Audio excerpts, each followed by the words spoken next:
en conmemoración de la lucha en contra de la violencia contra las mujeres. Y aquí la tenemos de nuevo. ¿Cómo estás, Paula? ¿Cómo estás, Alberto? Gracias por la invitación. Así que ahora ya en chequeado.com va a aparecer que cumplís con tu palabra. Cumplo con mi palabra, nadie puede decir lo contrario, ¿eh? Así es, Va. está.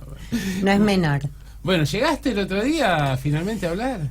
Llegué al evento que ya está empezado en el Colegio de Psicólogas y Psicólogos, con la grata sorpresa, además, que el colegio cambió el nombre, se llama de Psicólogos y Psicólogas.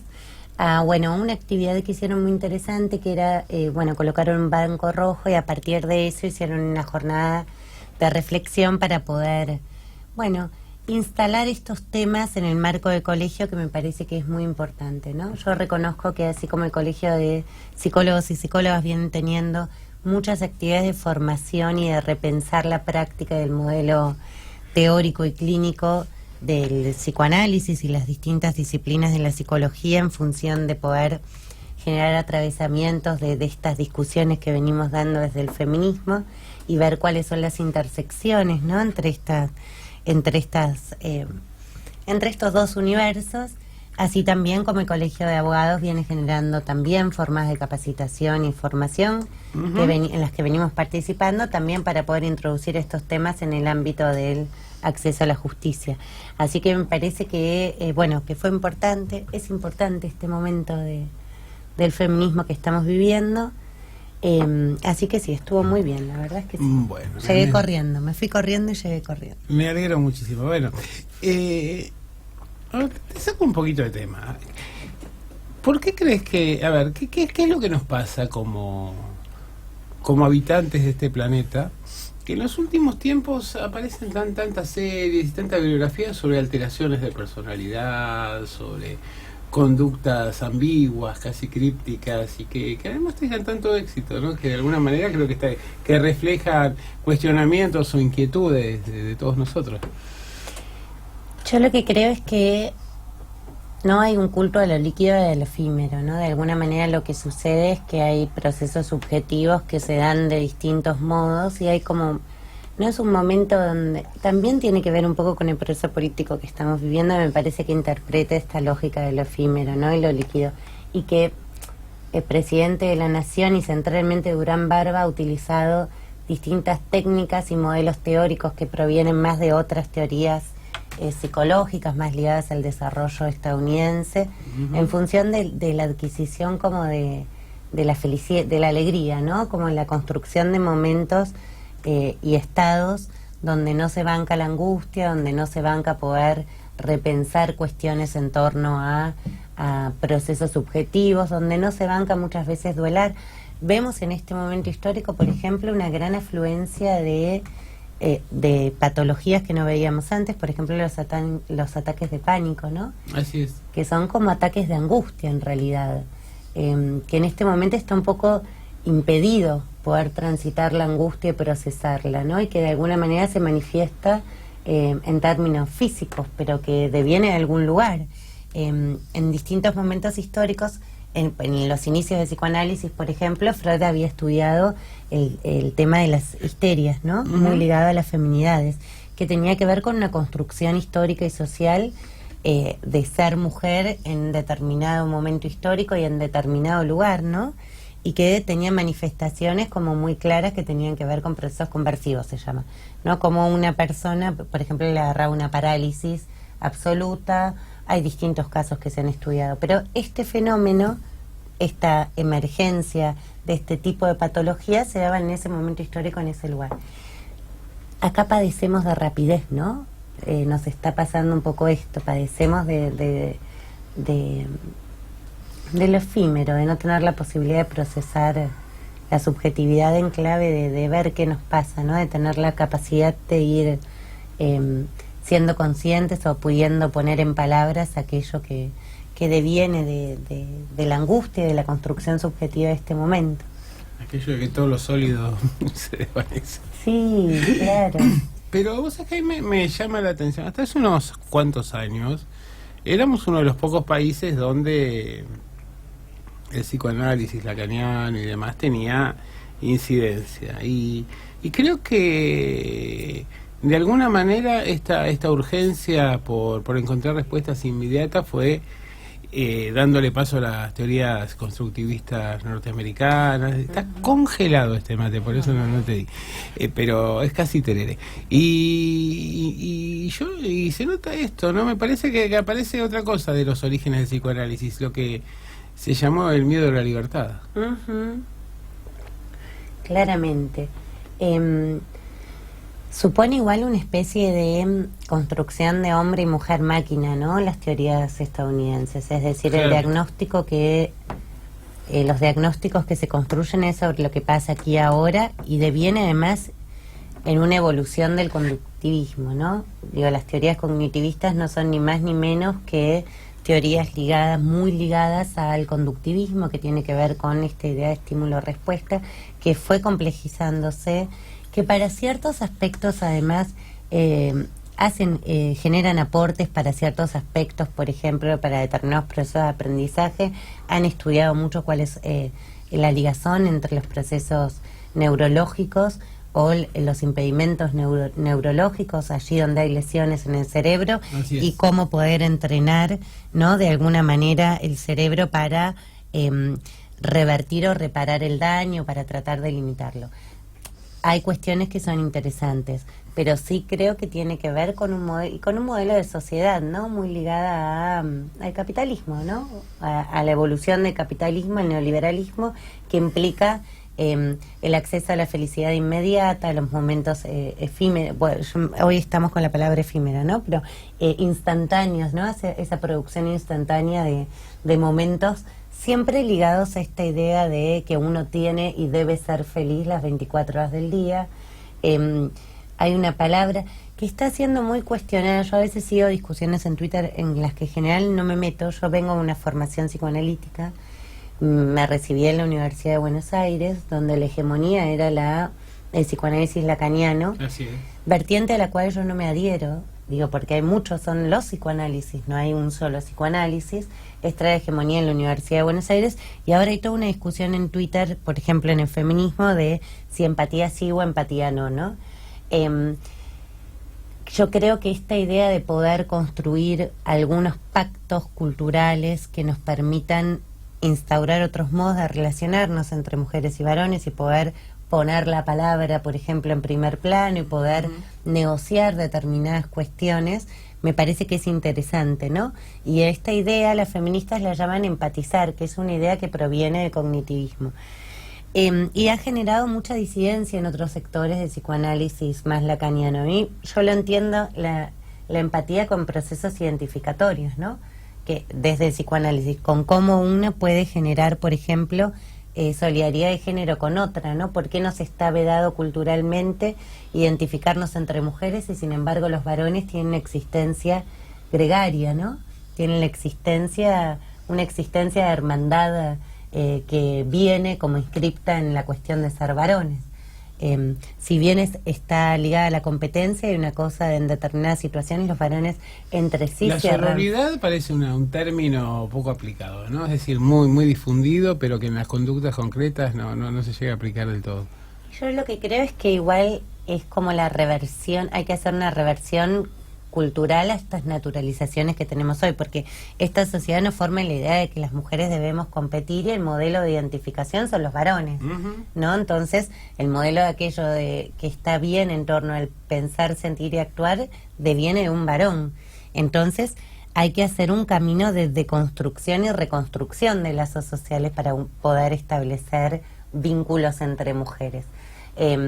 No así los varones. Vos sabés que los varones, muy bien lo dice Ariel Sánchez, que es una persona a quien yo quiero mucho, pero además que viene estudiando temas de masculinidad, dice, bueno, hay dos impedimentos, ¿no?, para los varones. La primera es generizarse. Es decir, vos le preguntás a un varón, ¿qué es lo que es propio en un varón? Y un varón no te sabe responder eso. Vos le preguntás a una mujer, ¿qué es lo que es propio? ¿Cómo son las mujeres? Y hay una serie de reflexiones en torno a los modos de pensar, sentir y actuar que nos identifican, muy ligadas a las injusticias que padecemos, pero hay reflexiones en torno a esto.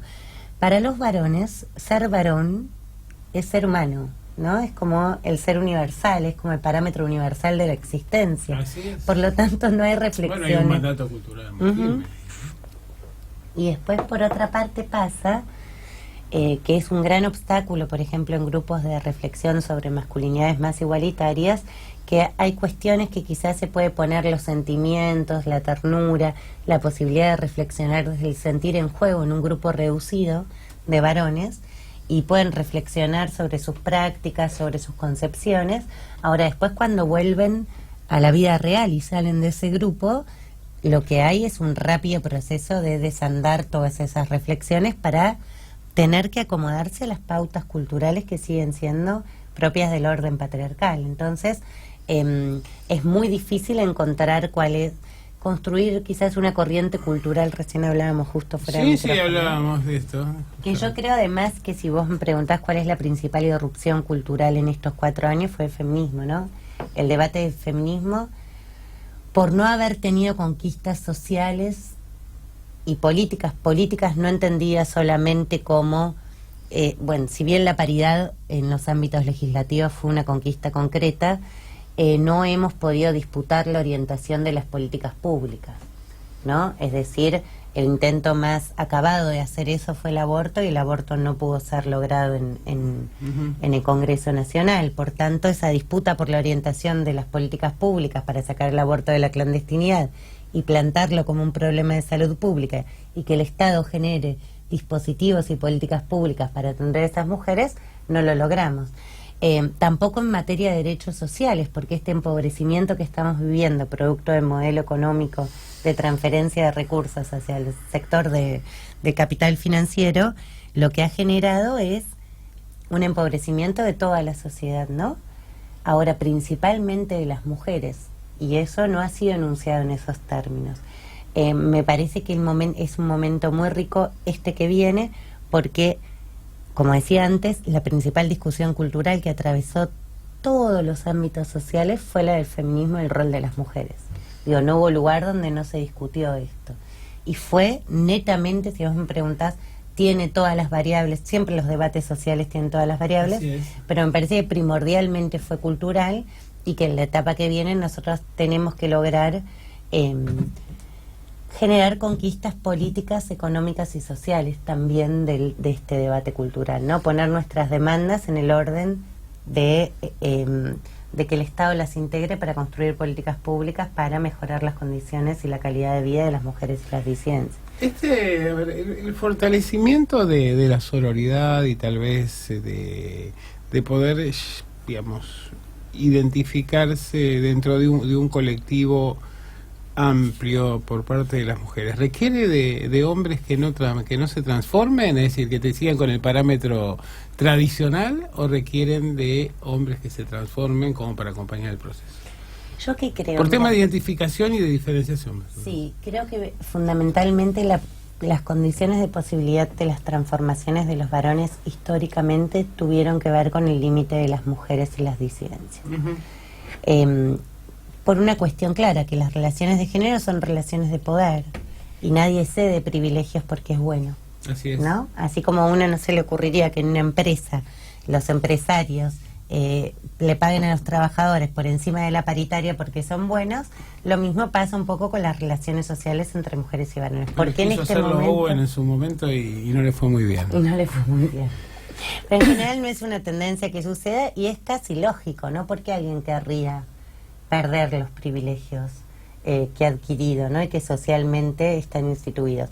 Bueno, me parece que lo que posibilita este cuestionamiento de los privilegios es este límite instaurado en términos masivos por mujeres y disidencias. Esto también lo dice el doctor Stola, Enrique Stola, y a mí me parece que es una idea que es correcta. Porque también hay otra discusión en feminismo que es muy interesante, que si vale la pena educar machos, ¿no? Que yo creo que sí vale la pena educar machos. Me parece que es importantísimo, no solo porque soy peronista y entiendo que hay otras opresiones ligadas, ¿no? A la cuestión de género, y hay como padecimientos propios de los varones por ocupar posiciones en la sociedad signadas por la desigualdad, sino además porque considero que gran parte de la posibilidad del avance que tengamos y de revertir este rebrote del que hablábamos la otra vez de las violencias machistas va a tener que ver con que los varones puedan salir del lugar donde están, ¿no? Y para que los varones puedan salir del lugar donde están, teniendo en cuenta que las mujeres pusimos un límite, que hay mucha incomodidad entre los varones. Yo no sé si vos la sentís en particular, pero yo donde voy los varones como que empiezan a revisar prácticas que eran muy cotidianas hasta hace poquísimos años y ahora empiezan a revisarlas a ver si eso que hacían o no tenía que ver con la cuestión de bueno, del patriarcado y del machismo. Yo veo que las revisan muchos y luego que llegan a los portales sociales y ven algunas publicaciones de mujeres donde dicen, bueno, pero en realidad los hombres exitosos no son los que cambiamos, sino los que se quedaron en lo anterior. Bueno, y hay una regresión. Esto sucede, claro, que es esto mismo que dice Ariel, y es esto mismo además que varones dicen también en talleres que hacemos, hacemos como por ejemplo dispositivos psicodramáticos, que son muy interesantes, donde muchas veces hay un cuestionamiento a las mujeres porque finalmente, si no es con actitudes machistas, no hay un reconocimiento de los varones. Esto también pasa, ¿no? Me parece que hay que en esta revisión encontrar, porque son espacios complementarios, ¿no? Sí, claramente. Hay que encontrar cuáles son los modos de poder rescatar y fortalecer no aspectos de la masculinidad que nos gustaría que existieran, sino aquellos que hoy existen y que no están valorados socialmente y que no hay generación. Yo la otra vez conversaba con una compañera que me parecía que era muy importantísimo que exista mayor cantidad de días de tiempo asignado a la licencia por paternidad. Y decía, bueno, pero van a ir los varones y no van a cuidar a los chicos y van a generar ideas de que se toman el tiempo para eso, al final van a hacer otras cosas. Y la verdad es que yo considero que el espacio tiene que estar reglamentado por ley, pues tiene que ver con la redistribución de las políticas de cuidado desde la primera infancia, es decir, que los varones tengan también la obligación desde el inicio de la vida de un niño de hacerse cargo y de una niña de su crianza, pero además me parece que nosotros tenemos que, nosotras y nosotros ponderar, y el Estado tiene que ponderar actitudes que son valorables y que hoy existen, ¿no? Y que no son valorables porque valoramos lo que hacen los varones cuando hacen las cosas bien, sino tienen que ser valoradas para que aquello sea el modelo de identificación al que los varones quieran aspirar. Digo, un varón, por ejemplo, que se hace cargo de los pibes, a un varón, por ejemplo, que se hace cargo de hacer la comida, un varón, por ejemplo, que se hace cargo de del cuidado de los adultos mayores, a un varón, por ejemplo, y esto parece como ridículo, porque parece que trascendimos 1000 años esto, y la verdad es que no sucede, pero que pueda expresar sus emociones. A mí me parecía muy interesantísimo, por ejemplo, yo lo vi, Alberto Fernández llorar, sí, ¿no? Y la muestra pública de la sensibilidad, ¿no? De un varón que no estaba ponderada como tal, porque lloraba y medio se escondía, ¿no? Pero bueno, fue como en el acto final de cierre de campaña. Me parece que la idea de que los varones no lloran, que sigue operando, y opera mucho, y opera en chicos, y opera en adultos, naturalmente, con mayor facilidad, porque tienen más instaurados estos modelos, me parece que hay algo de la ligación a la ternura, la posibilidad de explorar el mundo del sentir, el contacto con el cuerpo, por ejemplo, de los niños, que está vedado. Hay un psicoanalista que es fabuloso, que se llama Juan Carlos Volnovich, que trabajó durante 20 años con la necesidad de... Él tiene una idea, que a ver, yo voy a intentar expresarla así como con claridad. Dice, los varones, padres, instauran una relación con sus hijas donde la mirada libidiniza la relación. ¿Qué quiere decir? Que esa nena es deseada como hija a partir de la construcción de la mirada. Eso determina la posibilidad de que a lo largo de esa vida esa nena crezca y se determine por miradas de otros varones. Entonces él trabajó la idea de qué pasa si los padres adquieren aspectos que están más ligados tradicionalmente con la feminidad, por ejemplo las caricias, ¿no? Que tenían que ver con la cuestión de lo corporal y la libidinización, que esa hija sea hija a partir de ese contacto, ¿no? Más corporal, ¿no? Que es más propio de las mujeres cuando son madres.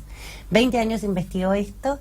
Finalmente, cuando se puso en discusión el abuso sexual infantil, lo que terminó sucediendo es que hay una retracción del contacto entre padres varones e hijas, ¿no? Claro. Porque aparece la idea de que cualquier contacto está sexualizado en términos del abuso sexual infantil. Lo que él bien dice es: el patriarcado es un sistema de dominación tan potente que integra aquello que queríamos transformar para meterlo dentro del sistema de dominación, ¿no? Entonces dice, bueno, y todas estas investigaciones pues, no son cuestiones que él teoriza desde la nada, digo, hay investigaciones atrás, hay la construcción de un saber, ¿no? Teórico, práctico, clínico, a partir de esto. ¿Qué pasa que no puede ser puesto en juego, ¿no? ¿Qué pasa que uno no puede entender que, bueno, que en el gris de acariciar a esa niña no siempre hay un abuso sexual infantil, que esa niña puede decir en qué momento sí, en qué momento no, y puede advertir también a partir de la formación si ese es un contacto sexuado más en el orden de la adultez, que vendría a ser un abuso sexual infantil, o es una cuestión más ligada a la ternura, ¿no?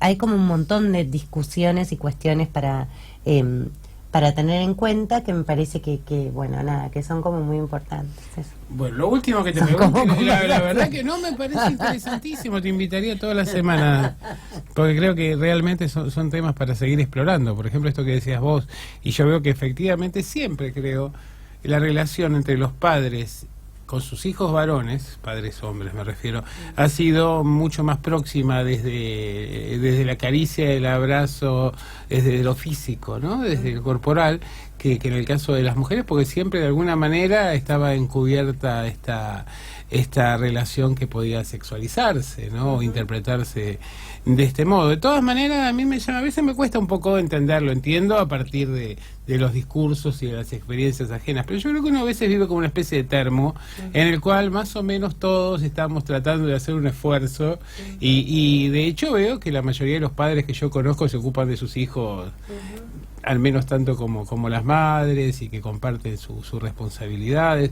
En muchos casos incluso las mujeres tienen un papel más importante en términos laborales o de presencia pública que los hombres, y de alguna manera cuando después aparece este relato uno dice, bueno, pero este es el relato de lo que pasaba hace 20 años, y no es el relato de lo que pasaba hace 20 años, sino que uno a veces está dentro de estos microclimas que cree que, bueno, que toda la sociedad se ha trasladado.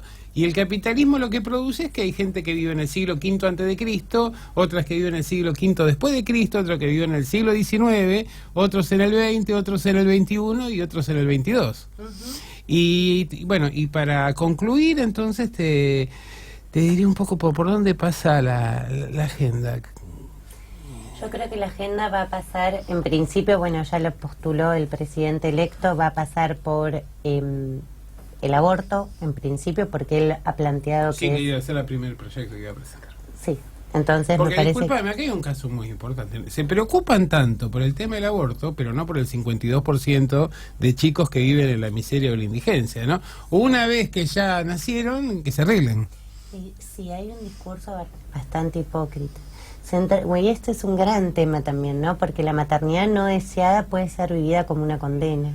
Recordemos que en nuestro país, por ejemplo, el aborto es legal en caso de violación. Sí. Por ejemplo, una niña de 11 años que no está preparada psíquicamente para tener un hijo o una hija, y que muchas veces hay omisión en la ley de 1921 y esa niña termina siendo madre, con las consecuencias físicas pero también psíquicas que tiene para una niña tener que afrontar un embarazo y un parto, ¿no? Sí. Una niña que en la niñez, la definición de la niñez es la construcción del, si querés, narcisística del yo, la posibilidad de que la nena se forje a sí misma. Claro. No hay margen ni resto para que una niña pueda forjar a otra subjetividad, ¿se entiende? Perfectamente. Entonces, tiene un riesgo psíquico altísimo, y en este país pasa esto. Un embarazo no deseado puede ser vivido como una condena, ¿no? Y un embarazo deseado tiene un nivel de complejidad altísimo también, ¿no? Tiene sus grises y sus cuestiones que son como muy complejas, porque hay muchísimos duelos para hacer. Si imaginamos que un embarazo deseado es muy complejo y que la maternidad asumida en términos de deseos es muy complejo, y imaginémonos aquello que es casi una experiencia obligada.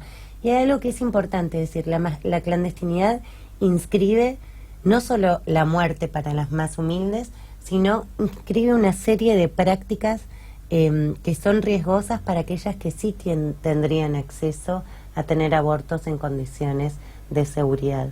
Yo he tratado en el consultorio y he atendido muchísimos casos de mujeres que no pudieron decirle a sus familias que suponían que estaban a favor del aborto, o que manifiestamente en estos últimos años que se ha debatido mucho estaban a favor del aborto, no pudieron decirle que se iban a realizar una interrupción voluntaria del embarazo. Porque la clandestinidad no se inscribe, ¿no? La legalidad habilita, y la clandestinidad lo que nos hace es que sí decidamos si queremos o no queremos tener un hijo, pero en condiciones que son riesgosas para todas, ¿no? Y que tienen además alto nivel de riesgo psíquico. Vuelvo a repetir, son situaciones de un sufrimiento que probablemente si estuviera habilitado en otros términos no sería de tal manera. Y después, bueno, hay una agenda enorme. Hablábamos recién de los cuidados. El Estado también tiene que garantizar las políticas de cuidados de adultos mayores, de cuidados de niños. Necesitamos y requerimos más jardines maternales, más jardines de infantes, espacios de recreación donde los chicos además puedan tener la posibilidad de no solo quedarse como un espacio de contención para alojar nenes, sino además tener la posibilidad de educarse, bueno, de seguir educándose, ¿no? Pero me parece que tiene esa doble variable, la posibilidad de que el Estado garantice que esas mujeres no se hagan cargo mayoritariamente del cuidado y que tengamos una doble o triple jornada laboral, sino además que de garantizar mayores niveles de acceso a la educación y a la dignidad y a la recreación para niños, niñas y adolescentes. Te agradezco mucho, Paula. No, la verdad que me encanta, me parece una problemática o varias problemáticas que son indispensables y que deberíamos tratar en detalle. Y por supuesto te invito cuando quieras para seguir dialogando, porque creo que en realidad, o espero, que la agenda no solo se construya a partir de las posibilidades o la asignación de recursos, sino de la capacidad de escuchar cuáles son las demandas y los dramas sociales. Buenísimo, muchas gracias, Alberto. Alberto. Paula. Vamos a una pausa y seguimos aquí en